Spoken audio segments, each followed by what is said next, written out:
I write things, especially the things that I know when, or more or less when they are going to happen, in the calendar on a certain day.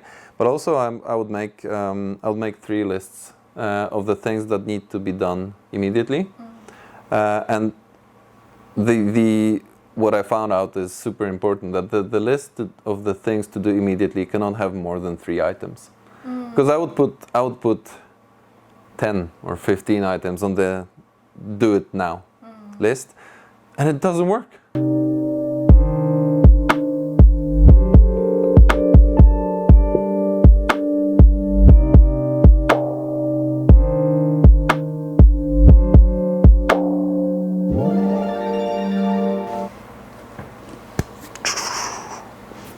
Good morning.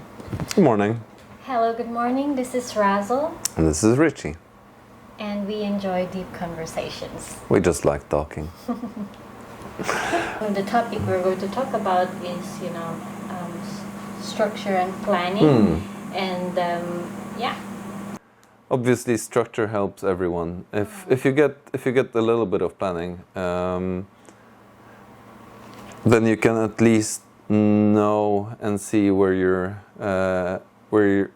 you're based on, and then obviously nothing is going to work out exactly as planned. Yes. And a friend of mine, together with me, we used to do a lot of spontaneous things when we were younger, and we would say that we have a plan, which is a plan A. And when we wrote it down, the first plan, we just took the piece of paper that we wrote it down and crumpled it and threw it away, because we knew this would not happen. And we always said we are plan B, the two of us. And it was always something that kept us from doing it the way we planned first. And so I think I got used to that. Like mentally ready for the fact that it's not going to work out the way the way I wanted it, and if it does, that's a really nice surprise. Yeah. And it sometimes does these days. But how much do you plan when you do your week, month, year? Yeah, well, let me give you an example. When my husband and I went to, where was that? I think it was Stockholm. I don't remember where, but when we traveled, I have this itinerary. Yeah. So I have written down, okay, in this first day we will go here, blah blah blah. I have written it down, and of course, if we will not be able to follow that at 10 p.m. we will do this and that. That's fine. I can live with it, but at least I have a vision. Okay.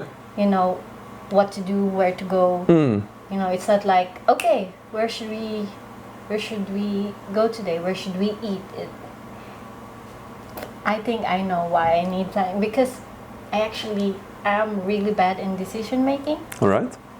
Not bad, but it takes a long time for me to decide more than the others. Okay. So if my husband will ask me, what would you like to eat today? You take out the planner. No. I was just, I don't know. How about you? It's always like that. Okay.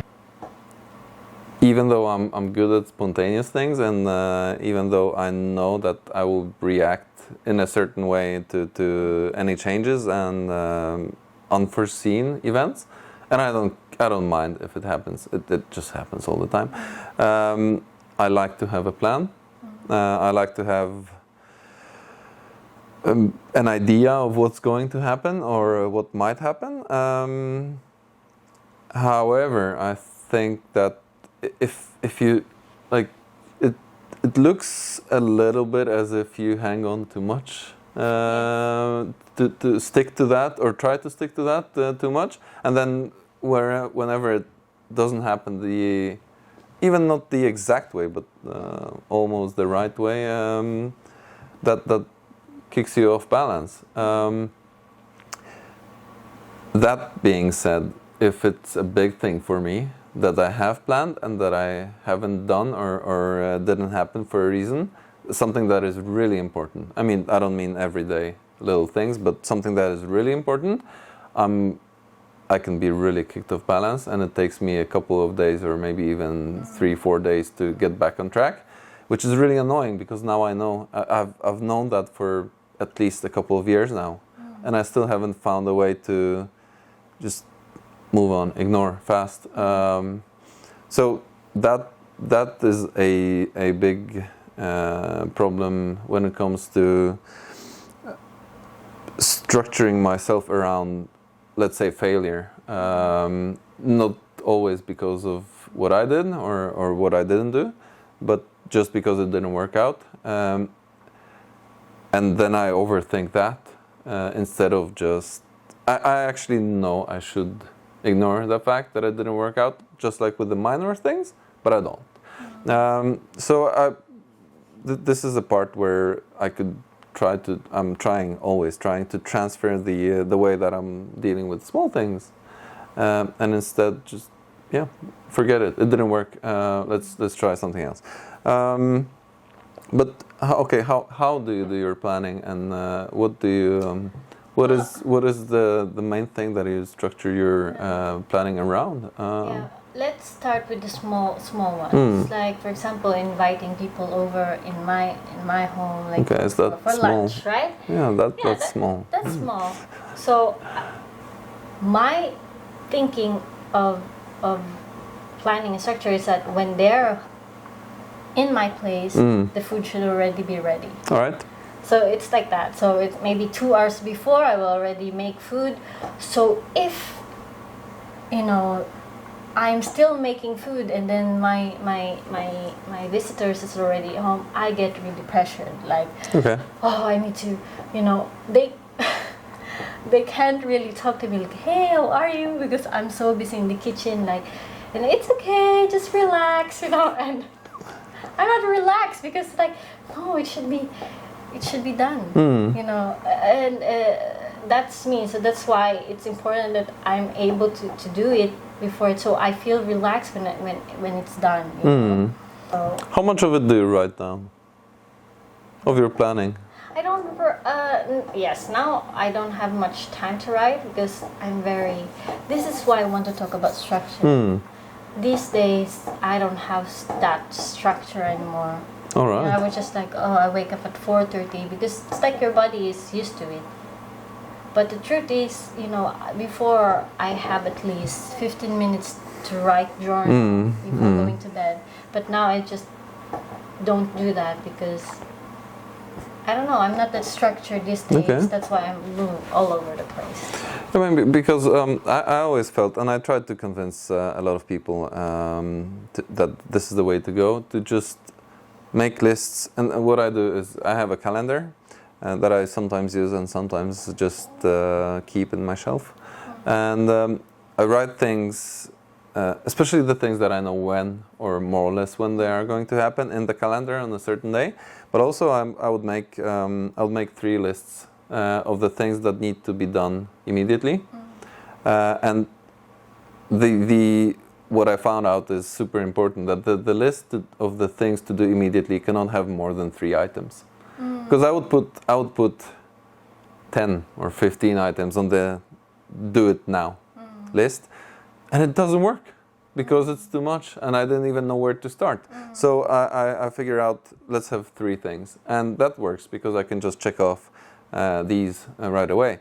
And I would not move to the second list, which would be, okay, I really need to do this soon, but if it waits for a day, for example, or maybe 2 hours or whatever, I would actually write, okay, do this today, or try to do this today. Then I can, when I'm done with the immediate list, I would move on to the second list. And then it's not so much stress anymore, because I can move it from here to there, right? Yeah. And then the list of things I need to remember is the third one. And this one would be long. And I would never be done with it because there's always things coming. And this is the most effective way I found of actually keeping things happening.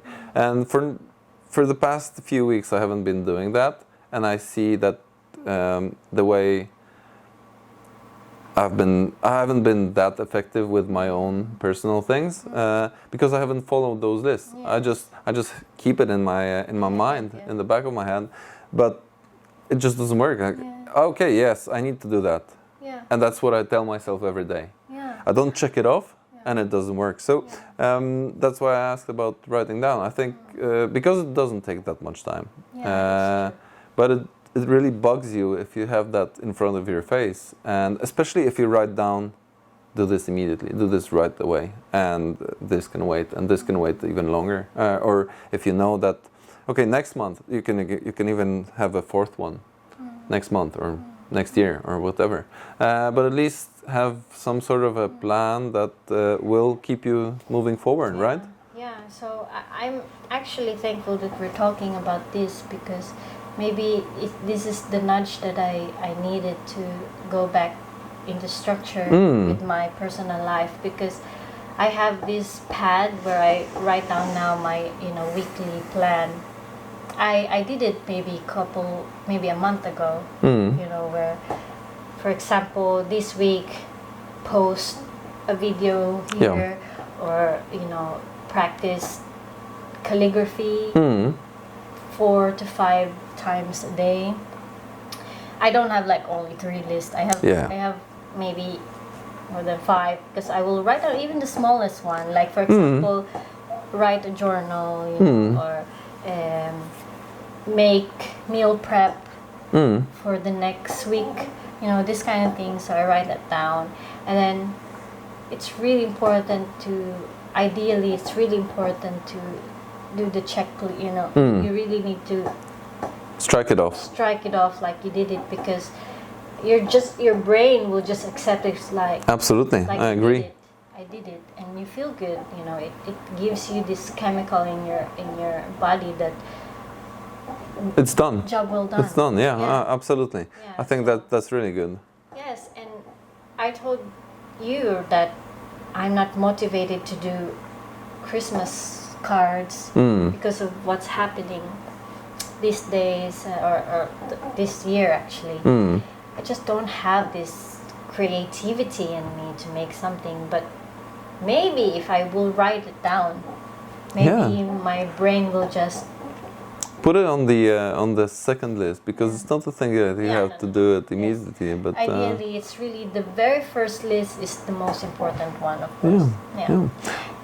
And before, I actually do it every day, like this every day. Like, okay, 4:30, wake up. At least, wake up, do meditation, practice calligraphy, prepare for work, and then at this time, take the Tebana. I really do that. Tebana means metro. That's a nice one. Yes, I was really like, at this time, and then from this time 9 to 4:30, I'm at work, and then time for me to go home. Like, I do that every day, and it's taking a bit more time of my day, but actually it's not so much, but it gives me, as soon as I write that, I don't even need to look at it the next day, because yes, that's the thing. I wanted to say that even though you're writing down the small things, you probably know when they have to happen.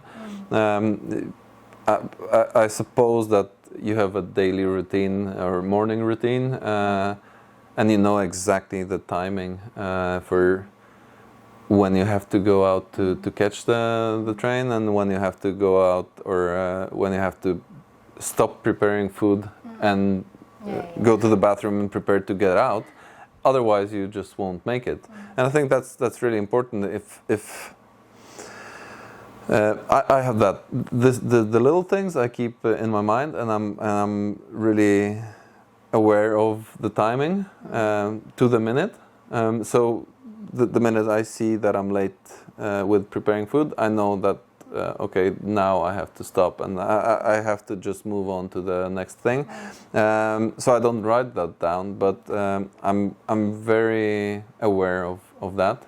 And I think that if you're not aware of that, if you're not very good with managing your time or following the time, that you should probably write down. So I don't mean that you have to do it, but if anyone is struggling with time management, that's a great exercise that will help work out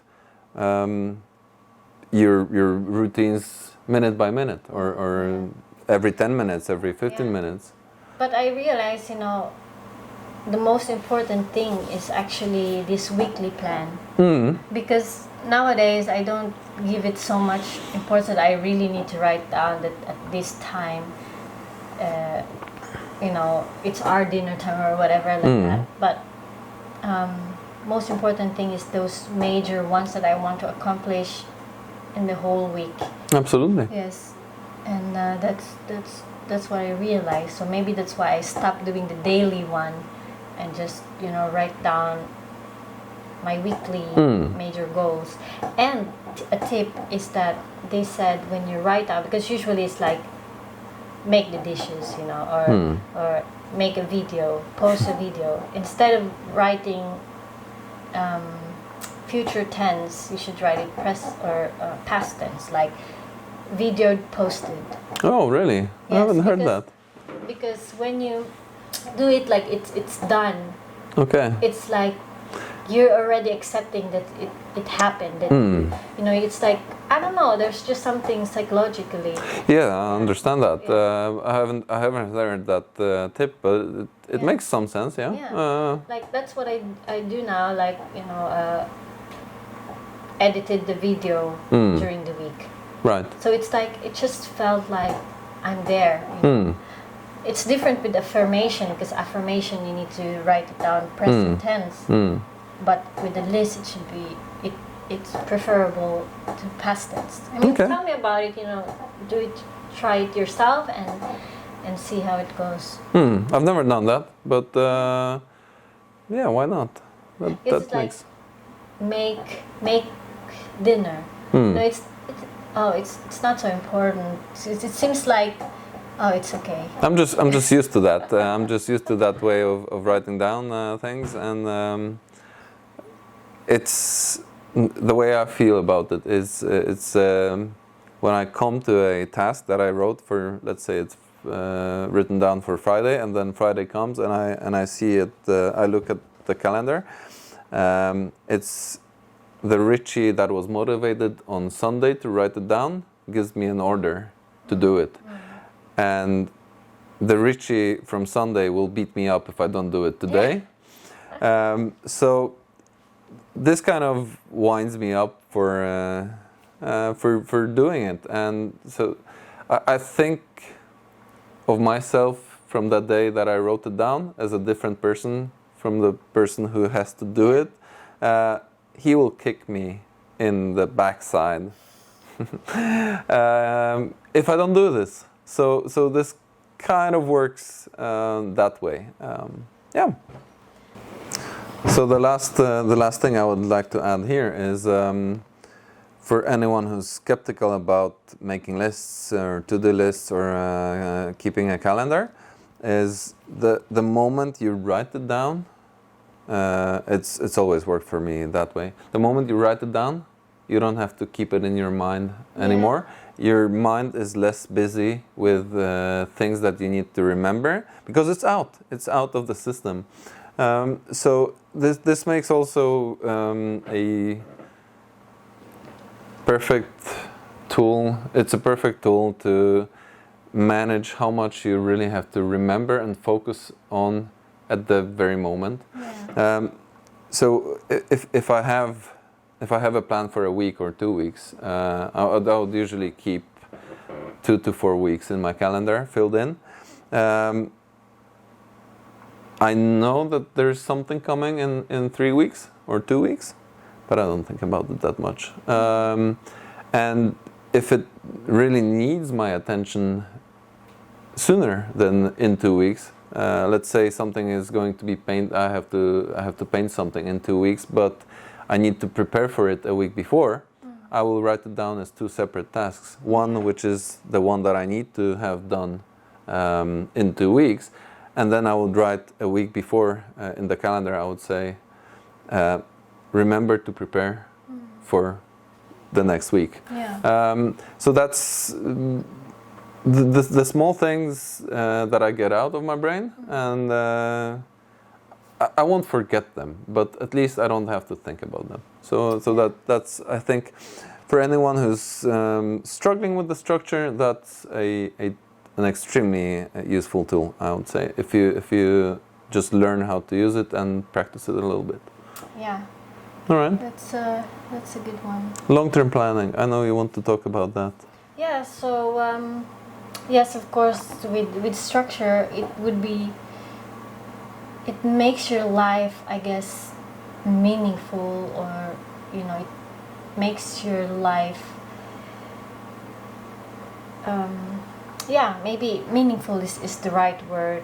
If you also have this structure, for example, a year goal, 2-year plan, something like this, 5-year even, but I think 5 absolutely. is, That's a long time. We might not live that long. But maybe, with your career, I think it makes sense, or you wanting to buy a house, or absolutely, kind of things, yes. right? But the issue now is that you have this goal, but this year has been really special. And the thing is that not only me, but I think many, or maybe all of us, have this feeling of I don't know, it seems like the future is just blurry. That's true. That's true. I mean, everybody's future before this is like you don't really know where it's going, but obviously, at least you have this, okay, I'm going to do this, blah blah blah. I will really, like, for example, our skills, and in this year I want to be better at this skill, and then next year I'll be better at this skill. But since of the corona virus has changed it just changed my goals and my priorities, and I mentioned to my husband that the truth is, this year reminded me that I just want to live a simple life. And maybe that's the reason why I don't give too much hard work anymore with my calligraphy thing, because of that. But at the same time, maybe it's just me, the discouraged Razzle, talking. I don't think that's necessarily the case. I think when you said that you just realized you want to live a simple life. The thing is, we were not focused on the simple life before, because we had access to all those possibilities that were suddenly taken away from us. And I think a lot of people just realized that what they need and what they're missing is the simple things in life. There's just the basic useful things in life. But it's kind of dilemma, isn't it? Because,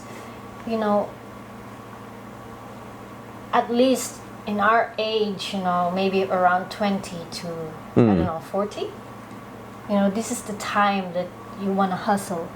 So that... Oh, really? Yeah. In the age of 50, 60, you can... I want to hustle for the rest of my life. I'm sorry. I'm sorry, dear wife. I will risk a lot, I guess. Maybe because you have a different value, and my value is really simplicity, living of life in a simple way. Ever since I can remember in high school time, it's like I have very simple thinking, like having a house, living with my husband, and doing the day. Only these last 2 years that I want to do more. And this year reminded me that actually I don't want to abandon my first goal. All right, yeah. I am doing this hustle thing because I want to reach that goal. Okay. To live a simple life one day. Because the truth is, it's difficult to live a simple life if you don't have money. That's just the truth. Absolutely, yes. If we are financially poor, then it's difficult. Even if many say that, oh, it's okay to be poor as long as you're happy. And happy means happiness satisfied. Stays if you're contented content with your life, and if there's problem, your child is sick, you don't need to worry where you will get the money to to heal your child or this kind of thing. So that is why I want to hustle, and hustling, I need structure in my life. I need goal to reach. I need this steps to follow, right? milestone to reach. Yeah. But this year has been really crazy that I don't know where to go, and I heard my friends saying the same thing. It's like, everyone I know. Yeah. Well, there's been so many businesses that were killed, or at least taken down nearly to nothing by the situation with the coronavirus, and I suppose that there's a lot of people, and the majority of people feel like you feel, and I felt the same, or at least similar emotions when it comes to that. Especially that my business was really affected by the pandemic, and I think that's a natural emotion to think, okay, it was all going great and I had so many things going on, but what I really miss now is the basic, because we don't get the basic anymore. Everything has been turned upside down. However, I never got over this part where I thought, I don't find as much motivation as I used to, but I feel this is going to be over at one point. It might be in 6 months, it might be in a year, or it might be in 5 years, but this is going to go over. And then I wouldn't like to find myself sitting in a position where I, let's say it's going to take a year more from today, that in a year from now I'll be sitting and thinking, oh my God, I could have just kept on going, but I was just pitying myself. So for me, it's, even though I struggle with motivation so much, and I struggle with keeping up with my plan, and I struggle with getting into doing things, I just don't feel like doing a lot of things. I still try as much as I can to push myself and do it. And this is also one of the reasons why I like being here with you and talking, because it just keeps the cogs spinning, the wheels are going, moving. I don't have that many creative days anymore. And I think that's because we're not out there. We're not doing the thing. Everybody says, ask anyone who works with creative, whatever. If you keep doing it, more ideas will appear. And if you're together with other artists, you're even at work, you have some communication going, ideas will flow, and then your creativity is bumped up. And we don't have that these days. We don't have that with the coronavirus. And that's why everything slows down, and that's why our both creativity levels or motivation levels and needs, they went all the way down. And so just like you said, accomplishing those little things, even there, if they might not matter, but they're very important to whoever is doing them. So that's the way I'm looking at it, and I like the fact that you said, depending on the goal you're trying to achieve, the planning should be a year ahead, 2 years ahead, 5 years ahead, because if it's a really big thing, you cannot expect this to happen in a year. Nothing. Well, it might happen overnight. You might wake up tomorrow morning and have a great idea. Okay, cocktail umbrella. I heard that was a $1 million idea or $1 billion idea. I don't remember. However, let's say you find your cocktail umbrella tomorrow, and then you actually go into production with that, and overnight you'll be a millionaire. I wish that for you. So that might happen, but this happens for one person in 100,000 or so. So let's just ignore the possibility of that. But long term, you can still achieve your goals and be satisfied. You don't have to be a billionaire to do that. You just need to get what you really care for, right? Yeah, that's why I also I was thinking as well, or it automatically happened that I just let go of my goals. Not quitting on my goals, but let go of it, the pressure of reaching it. Actually, even before, maybe a year ago, I was thinking, how can I let go of my goals? Because they said, when you have a goal, you should be really good, or at least, you want to reach there, but you shouldn't hold to it so much. It's like letting go of it, but you will reach there. You know what I mean? Not really, but there is something that speaks to me because I think I would not let go of anything, any goal for a long time. For me, it's more about finding out if it's as important as I thought it was at the beginning of it. So if I decide to do anything, one specific particular thing, and after months or years, it turns out not to be what I expected it to be, I will now reconsider, and then give myself a deadline. So that's the planning part. For, is this going to work out by, let's say, the end of this year? If it doesn't, I have to just ditch it, forget about it, and not have a bad feeling about it anymore, not regret it. I've realized I've tried, I have done this and this much, and maybe I haven't even done enough. Maybe I haven't done it the right way. However, I've put on so much effort and I didn't make it work. Now it's time to just let it go. So for me, it's the part that I don't understand is letting go, but at the same time trying to reach it. I'm not letting it go until I let it go, and then I don't try to reach it anymore.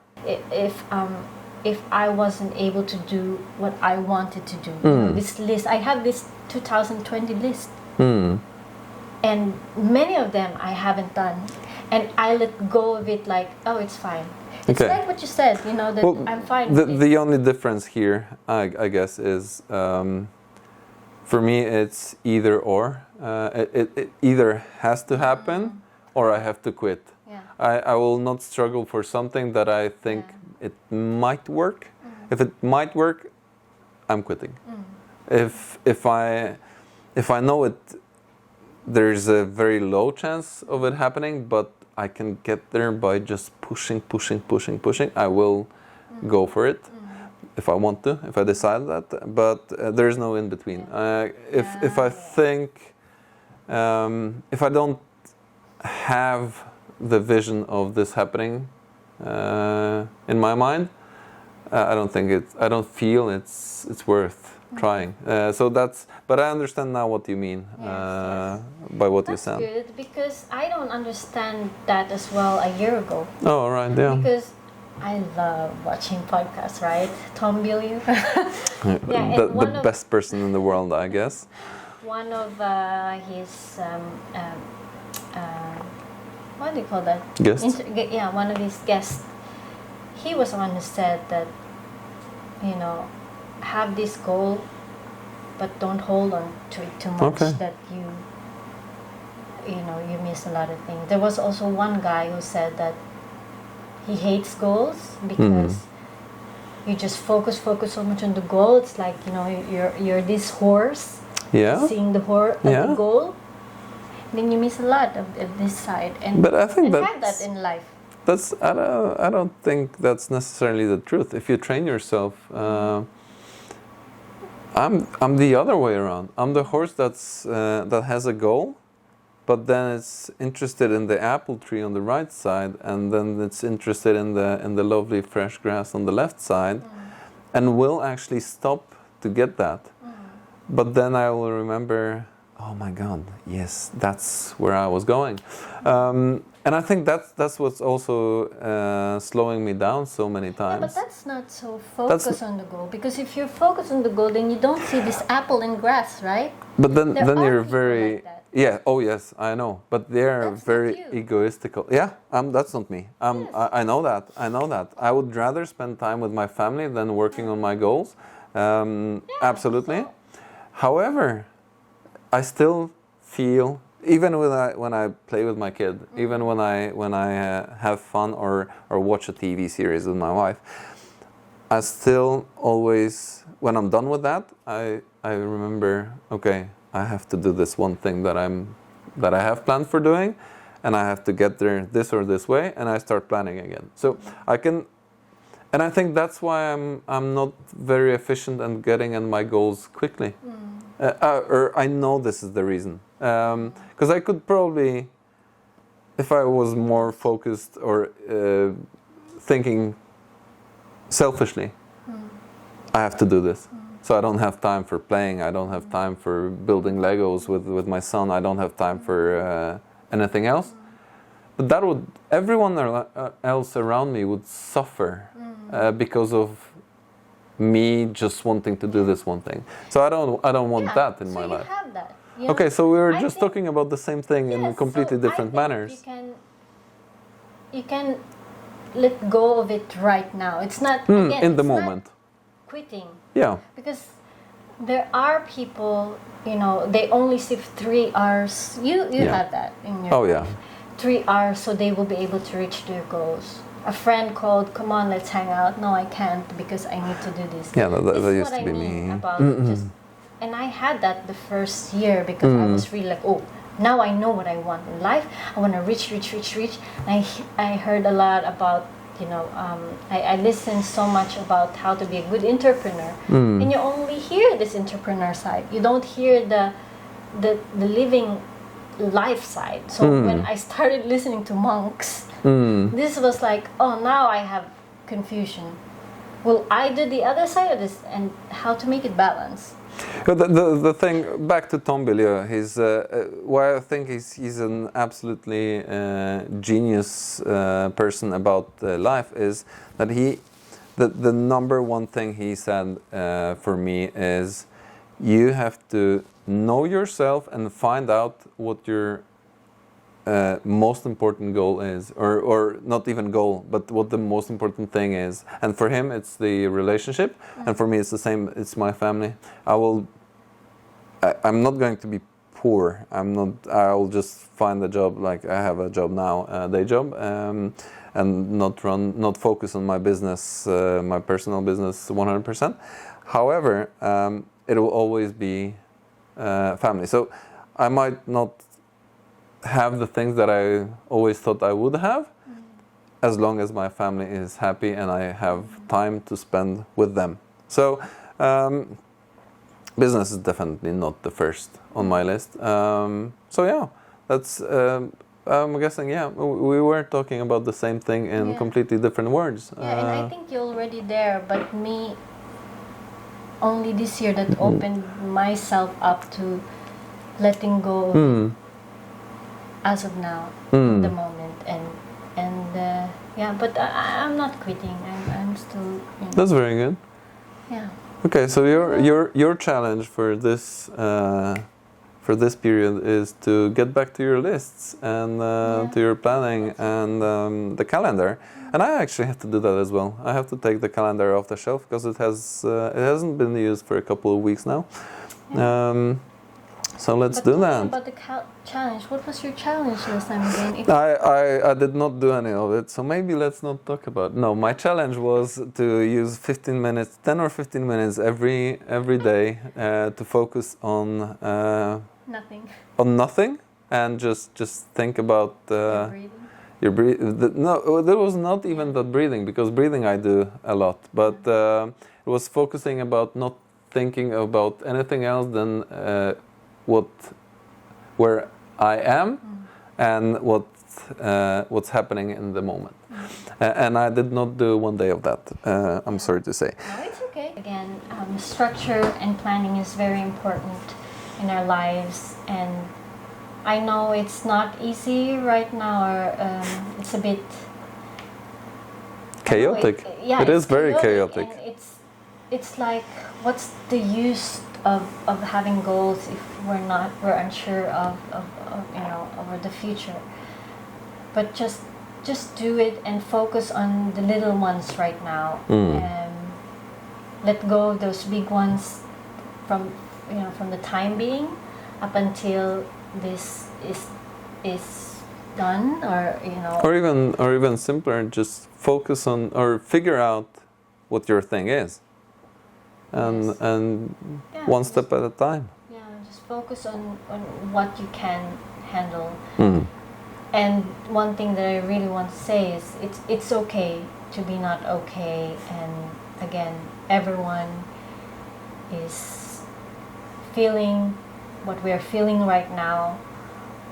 I know there are different challenges, especially, we're lucky here where we are. We can still go out, but I know there are countries that, you have more restriction, and this is painful to hear, especially my family in the Philippines. I just want you to know that you're not alone. We are all in this together. We're struggling together, and there's an end to it. This is not forever. Oh yeah, absolutely. I think that's the main thought everybody should have. Yeah. Anytime you're down, I'm just trying to keep in mind this won't go on forever. Yes. Thank So, you. Hold on, and thank you guys for listening. And this is a bit long, but this is the last 4 weeks that we haven't Yeah, that's true. done any posting, but I'm thankful that we did this. It was very good. Very good. See you next time. See you next time. Bye.